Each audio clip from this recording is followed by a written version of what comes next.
It started with a car key that wasn't mine. I found it wedged deep between the couch cushions while looking for the TV remote. Black, smooth, brandless, definitely not from either of our cars. I held it in my hand for a full minute, turning it over, waiting for something to make sense. It didn't. So I asked her. "Oh, that must be your brother's," she said casually without even looking up from her laptop. "Didn't he crash here last weekend?" "He hadn't." I knew that. She knew that I knew that.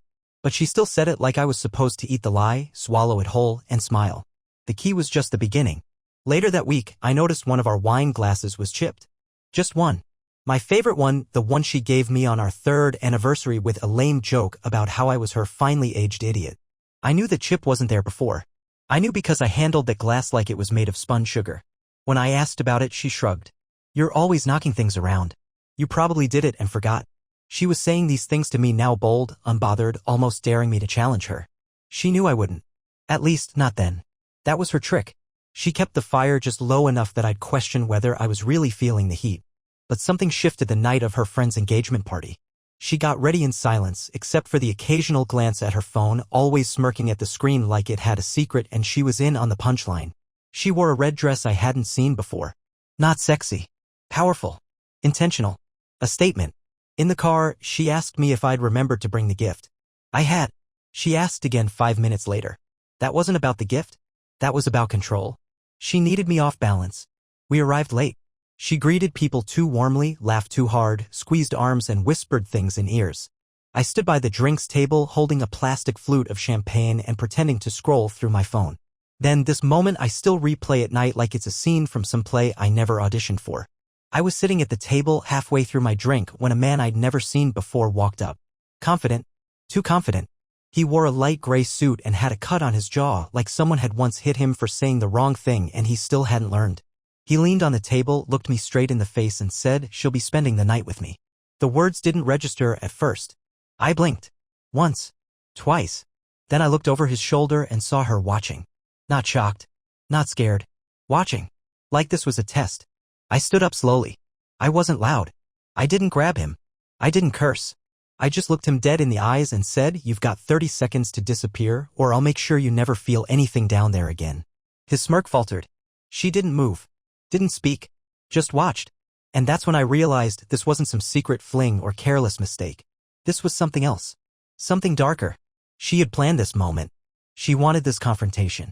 It wasn't an accident that he walked up to me in the middle of the damn party. It was a message. To him? Maybe. But to me?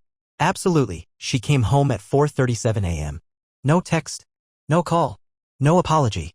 Not even the decency of pretending to care that I was still awake, sitting in the dark on the couch, lights off, phone untouched beside me. I didn't say a word as she walked in, heels clicking against the tile like gunshots. She dropped her bag on the counter and went straight to the fridge like she owned the silence between us. Poured herself a glass of water, drank half, wiped her mouth on her wrist. Then finally she turned to face me. "You're still up," she said flatly, like I was a dog she didn't expect to find on the porch. I didn't move. Didn't even blink.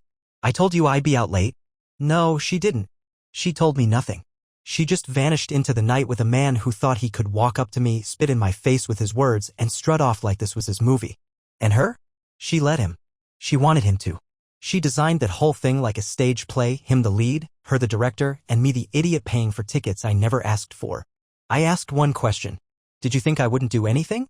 That's all. Calm. No rage. Just a question carved from a block of ice. She laughed. Laughed. "What would you do, Tyler?" she said, her voice as sharp as broken glass. "You going to cry? Pack your things? Call your mom." I stood up. Her smirk flickered only for a second, but it was there. The mask slipped. She hadn't expected me to stand. "Not tonight." "I'm not going anywhere," I said. "But he is." She set the glass down harder than she needed to. "You're being ridiculous. You humiliated me. In front of everyone. You invited him to come up to our table. You wanted to watch." She didn't deny it. She didn't even flinch. "You needed to see it," she said coldly. "Why?" "Because," she stepped closer now, slow, deliberate, "you still think this is a marriage. You still think we're partners. But we haven't been, not for a long time. I've just been waiting for you to figure it out." She said it like she was giving me a gift. My hands were shaking. I didn't want them to. I wanted to be stone steel. But betrayal has a way of crawling under your skin and making everything ache. "So you stayed," I said slowly, "just to hurt me?" She tilted her head, pretending to think. "I stayed to see if you'd wake up." "You didn't." So I made sure you did. She walked past me then, straight to the bedroom. As she passed, I smelled that same cologne. The one that didn't belong in this house. And it hit me, she didn't come home to argue. She came home to sleep comfortably. She believed she had already won. And that's when I decided this wouldn't end the way she thought it would. I didn't sleep that night. I sat in the living room, staring at nothing, the silence thudding in my ears louder than any storm. Around 6 a.m. I got up, grabbed a notepad from the kitchen drawer, and started writing down every single lie I could remember. Not for revenge. Not yet. I needed to see it. I needed to map it. Her friend's bachelorette trip that got extended by 2 days. The missing hotel receipt I found in her purse last December. The mystery Uber charges from addresses we didn't live near. The long, hushed phone calls she'd take in the bathroom, whispering and then laughing, that fake laugh I hadn't heard in the early years, the one she only used when she wanted something. She came downstairs at 9 a.m. wearing leggings and one of my old hoodies. The audacity. Her face was calm. Her hair was tied back like it was just another Saturday and she was heading to yoga. She didn't look at me, just breezed past to pour her iced coffee. I stayed seated, pen still in hand. She finally spoke, her tone dry. You're seriously going to mope around all day? I looked up slowly. Where's he? She paused for half a breath. Who? The guy from the party. The one who thinks he owns my wife. She sipped her coffee. Don't act like a victim. You checked out of this marriage years ago. There it was. The script. I'd heard it from movies, books, forums. The classic pivot. Turn it back on me. Rewrite history. I didn't cheat, I said. You did. No, she corrected. I moved on. You just weren't paying attention. Something snapped then. Not anger, clarity. A clean break inside my chest where hope used to be. Okay, I said, standing up. Then let's end this right. You moved on? Great. Move all the way. Out. She actually laughed. Like I had told a good joke. She shook her head. You're not throwing me out of my house. Our house, I corrected. But sure. Let's talk about that. Let's talk about how much of it you think you'll keep once your little lover boy gets dragged into the paperwork. And just like that, the mask cracked. Her eyes darkened. Not fear. Rage. Not because I was right, but because she'd underestimated me. She thought I'd roll over, wallow, beg. She didn't expect a spine. You think I care? She snapped. You think any of this scares me? I've been paying the bills for the past 2 years while you sat around pretending to be a man. That stung. Not because it was true, it wasn't, but because she wanted it to land like a dagger. You want to fight? I said, voice low. I'll give you a war. She smirked again, but this one was different. Smaller. Less confident. Because now she knew I wasn't going to lie down. I wasn't going to hand her my heart in a box and thank her for the chance to be used. She thought she held all the cards. She hadn't seen my hand yet. She left the house that afternoon like it was any other day. No bags. No slammed doors. Just keys, phone, sunglasses, and a half smile like she was proud of the destruction she'd just casually walked through. I watched her car pull out of the driveway and disappear down the road. It hit me then, she wasn't worried. She wasn't rushing to do damage control. That smirk said everything. She thought she'd already won. But what she didn't know was that while she was dressing up lies and putting on perfume for someone else, I'd been preparing for this war with quiet, methodical rage. Over the past few months, every suspicion had been backed up, documented, timestamped. I had screenshots, voicemails, even video. See, I'm not dumb. I just hoped I was wrong. The door closed behind her and I moved. Not frantic, calculated. I went into the office, opened the bottom drawer of the filing cabinet and pulled out the folder I'd labeled just in case. Inside, phone records, credit card statements, a copy of the apartment lease she stupidly co-signed with someone named Liam J. Carter 2 weeks ago. I'd looked into him. Liam was 27. Ran a personal training business. Used to be her client. Yeah, her client. She paid him for sessions. And apparently for other services, too. She didn't even bother changing her email password, still used the same one she'd had since college. I logged in. My breath caught when I opened her trash folder. Not because of what I found, but because of how recent it all was. She wasn't covering her tracks anymore. That's how arrogant she'd become. There were calendar invites for business dinners that didn't exist. Hotel reservations. And the kicker? A draft email she hadn't deleted. To him. Subject, this weekend. Body. He's still clueless. I'm thinking I'll give it another 2 weeks, then I'll tell him I'm leaving. Don't want to deal with the tears and guilt trip. Let's just enjoy the time we have now. Miss you already. She hadn't even bothered to delete that. I should have felt shattered reading it. Instead, I felt sharp. Focused. Like I'd been underwater for months and finally surfaced. By the time she came back that evening, the air in the house had changed. She didn't notice right away. She walked in, dropped her keys, glanced at me on the couch. You're still in the same place, she said, grabbing a soda from the fridge. And you're still pretending I'm stupid, I said without looking at her. She froze. I held up the printed email. Watched her face drain just enough to be satisfying. Want to talk about this? I asked. She blinked, stepped forward slowly, tried to recover. That's private. No. That's pathetic, I said. And cowardly. And destructive. But not private. She reached for the paper. I pulled it back. You've been sleeping with him for 6 months, I continued. You're leasing an apartment with him. You're planning your exit but doing it on my dime in my home. Now her expression shifted. Less guilt, more contempt. She tilted her head. Fine, she said. I won't even deny it. You want a divorce? Let's do it. I'll even call the lawyer. She thought that was the bomb. That she'd just dropped the nuke. But she didn't realize I was already several steps ahead. I already have, I said. Monday morning, 9 a.m. I'll be there. With everything. Her lips parted, surprise, this time. Everything? I nodded. The lease. The emails. The hotel records. And my lawyer's also going to file a claim for intentional infliction. I might not win, but it'll be on the record. Forever. So when Liam finds out who you really are, it'll be there waiting. And there it was. The look I'd been waiting for. The moment the queen realizes she's not playing chess, she's on the board, she didn't say a word. Not for a solid 30 seconds. Just stood there with that soda in her hand, jaw clenched, the gears in her head turning so loudly I could almost hear them grinding. Then she tossed the can in the sink, hard. The sound cracked through the kitchen like a gunshot. You don't scare me, Tyler, she said, her voice ice thin. You think printing some emails and waving them around makes you powerful? You're just grasping at something to feel in control. I stood. I don't need control, I said. I just need the truth out. She stepped closer, eyes locked to mine like she wanted to stare a hole through me.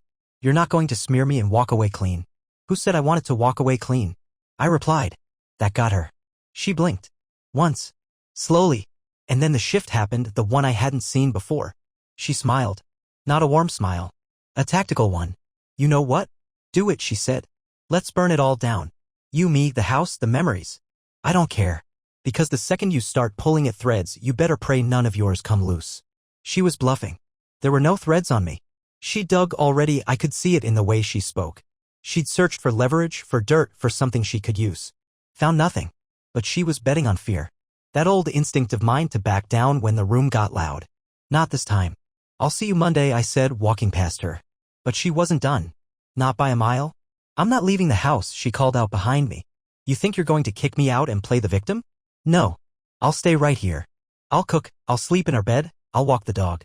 And every day, I'll smile and wave and let everyone wonder why you're acting like the world's ending while I look fine. I stopped in the hallway. Turned slowly. That's your plan? Psychological warfare. Her lips curled. You always underestimated me. Not anymore, I said. I didn't sleep that night either. But this time it wasn't from confusion, it was from clarity. Because if she wanted to play cruel, manipulative, theatrical, I could match that tempo. She wanted to stay in the house? Fine. She'd live with the consequences. The next morning, I got up early and packed a weekend bag.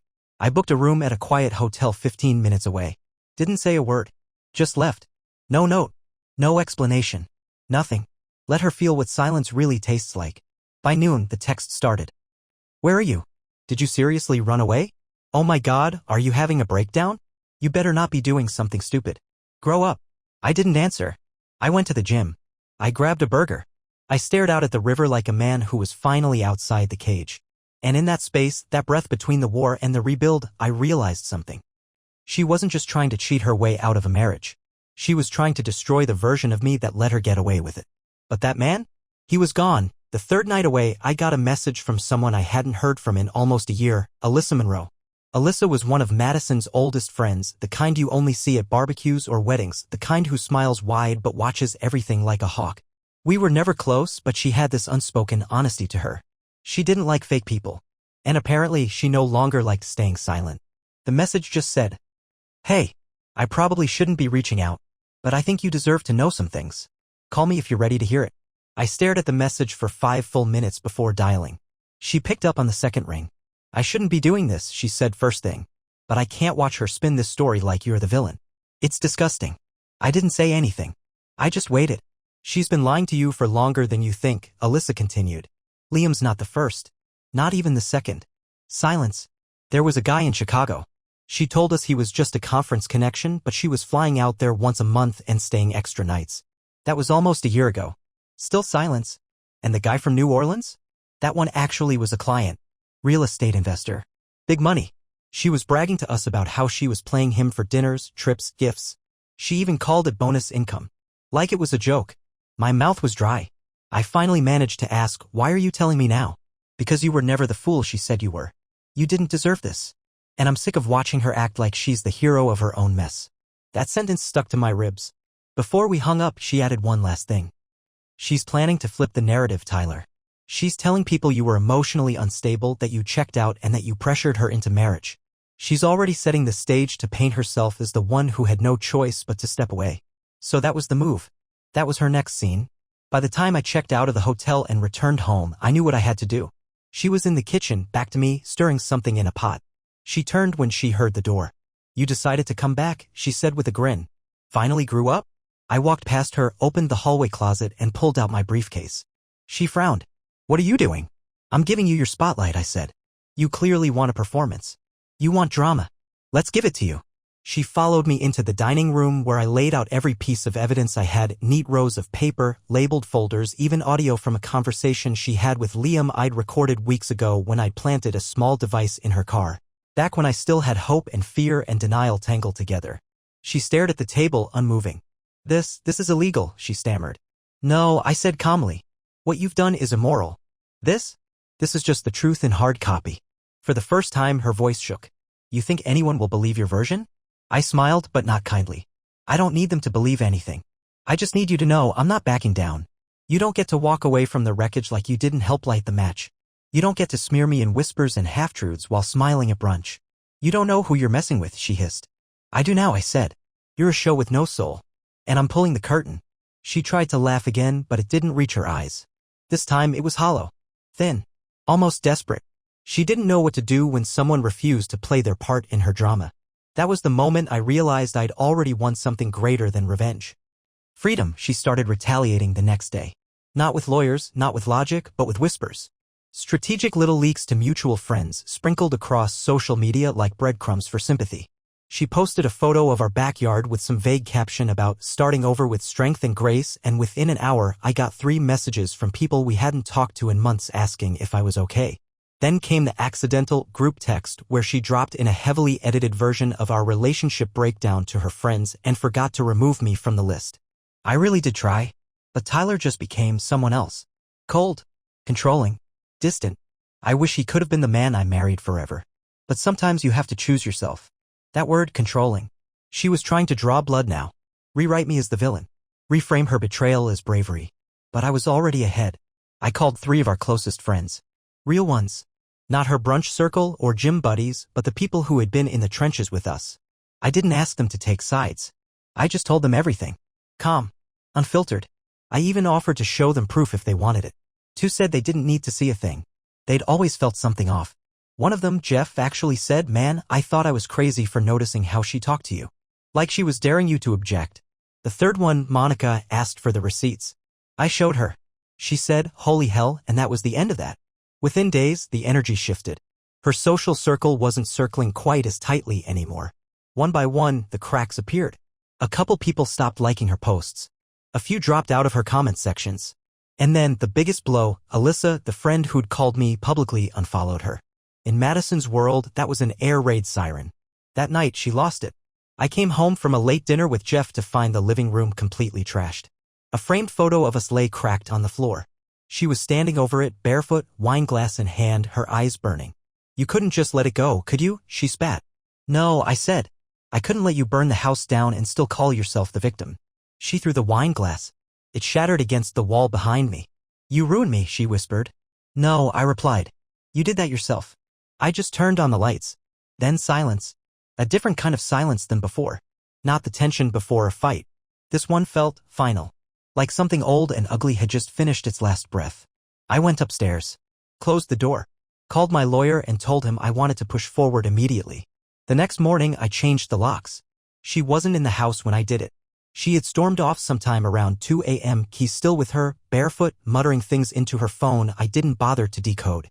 When she returned at noon the next day, she tried the front door and found resistance. I watched through the camera as she rattled the handle, checked her keys twice, then rang the doorbell as if she was still entitled to be let in. I answered through the intercom. This is no longer your home, I said. You're actually doing this? She said, staring straight into the camera. Yes. You think this makes you a hero? Her voice was tight. Defensive. No. But it makes me done. And I meant it. That's the thing they never prepare you for, not the betrayal, not the humiliation, not even the hate. It's the moment you stop loving them and realize how light you feel without the weight of their lies pressing down on your ribs. She tried to break back in 3 nights later. Not literally, but emotionally, manipulatively, surgically. It started with a voicemail at 1:13 a.m. Her voice was soft, almost shaking, as if she just finished crying. Tyler, I don't know what happened to us. I keep thinking maybe I ruined the only real thing I ever had. I don't expect you to forgive me. I don't want to be your enemy. I listened to it twice. Not because I missed her, I didn't. But because I wanted to know what angle she thought would work next. I recognized that tone. I'd heard it before, after our first big fight years ago when I had caught her deleting texts from an ex. Back then I'd bought the performance. Back then I still believed shame was a possibility for her. This time, I saved the voicemail and kept walking. But she didn't stop there. The next day, I came home to find a package on my porch. No return address. Just my name in her handwriting.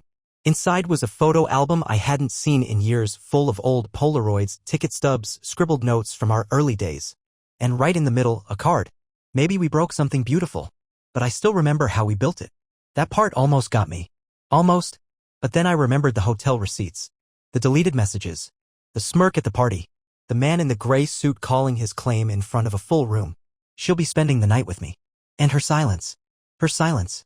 That wasn't a woman who remembered how we built anything.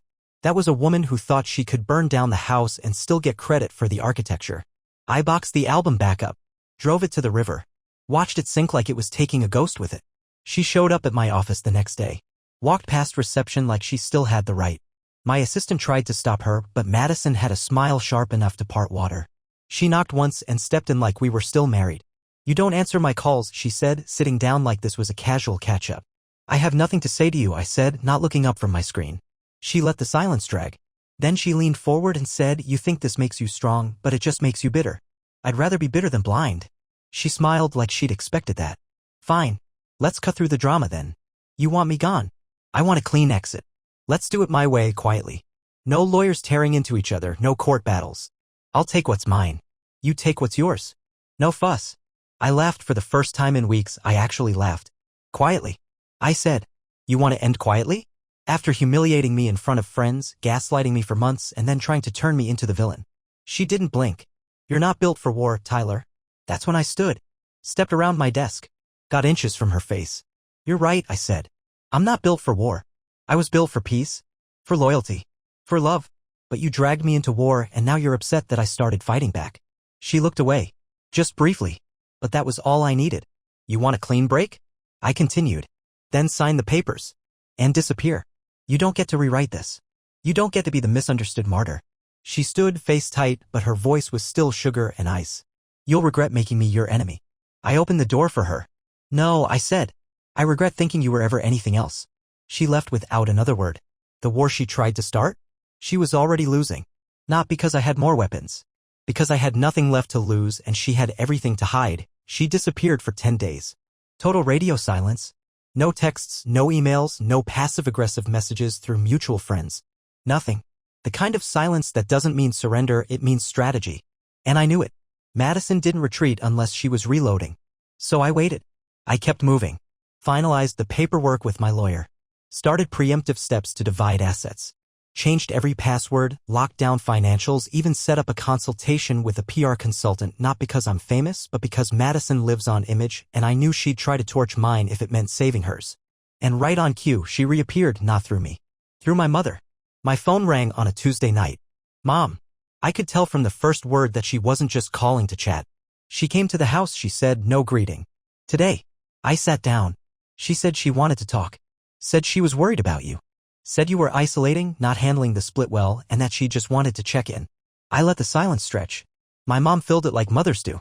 She looked the part, Ty. Hair perfect, soft voice, even teared up when she talked about your old warmth. If I didn't know what you told me, if I didn't see the file you emailed me, I might have believed her. I felt cold. Not angry. Cold. That was her move. If she couldn't win me, she'd win the crowd. And what better audience than the people who loved me? Turn them, piece by piece. Not with drama. With concern. She's going to tell people I'm unstable, I said quietly. My mom didn't hesitate. Let her try. But it didn't stop there. The next morning, I got an email from a mutual friend, Derek. We hadn't talked in a while, but we'd known each other for years. His message was short. I don't know what's going on between you two, man, but Madison says you're spiraling. That you won't talk to anyone. I told her not to drag me into this, but figured I'd give you the heads up. She was trying to salt the earth now. Ruin every bridge in reach. I called Derek. Told him the real story. Offered proof. He didn't even need it. Bro, he said, you think I didn't see the way she used to talk down to you? I only stayed quiet because I didn't want to step into your business. But now? You need anything, I'm on your side. I hung up and stared at the wall for a long time. She thought the quiet phase would weaken me. That if she pulled away and let the silence fester, I'd start doubting myself. She didn't realize the silence was exactly what I needed. It let the fog clear. That night, I wrote her a letter. Not to send, just to write. I told her everything I never said out loud. That I knew about Liam and Chicago and the way she'd play victim in public while stabbing in private. That I stayed longer than I should have, not because I was weak, but because I believed in the person she pretended to be. That I didn't hate her, I pitied her. Because no matter how far she ran, how many people she fooled, how many lies she wrapped around herself like armor, she'd never outrun one thing. She knew exactly what she destroyed. And someday when all the noise died down and the mirrors cracked, that knowledge would scream louder than I ever could. The next day, the divorce papers were delivered. She signed. No response. No message. Just a signature at the bottom, her name in cold, black ink. It wasn't a win. It was a funeral. And she buried herself. Finality doesn't come with fireworks. There's no moment where a choir sings, the sky clears, and you suddenly feel whole again. Closure is quieter than I expected.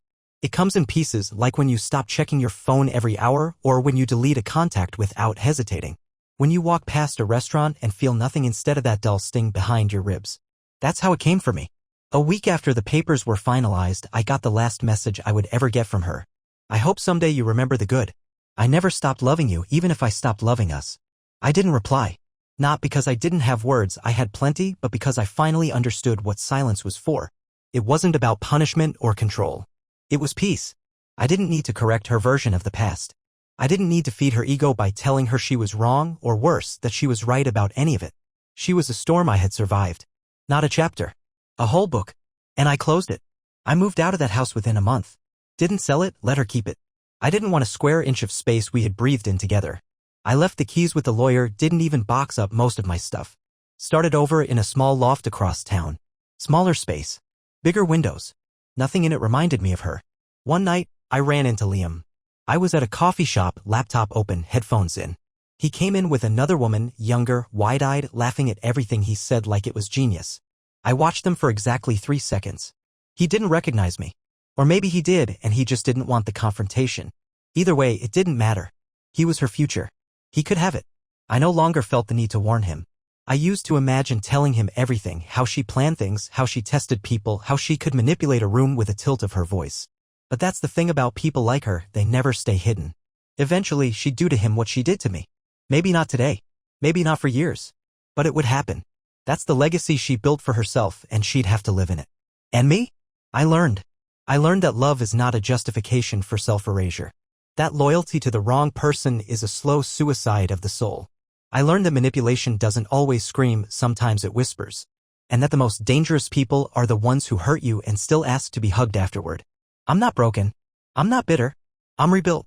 To anyone reading this, to anyone doubting what they see, questioning their gut, making excuses for someone who slices them in silence, let this be your sign. You're not crazy. You're not too sensitive. You're not overthinking. You're waking up. Let yourself. She tried to rewrite me. Turn me into a footnote in her healing journey. But here I am. Still standing. And she's the one who vanished into the shadows of her own story.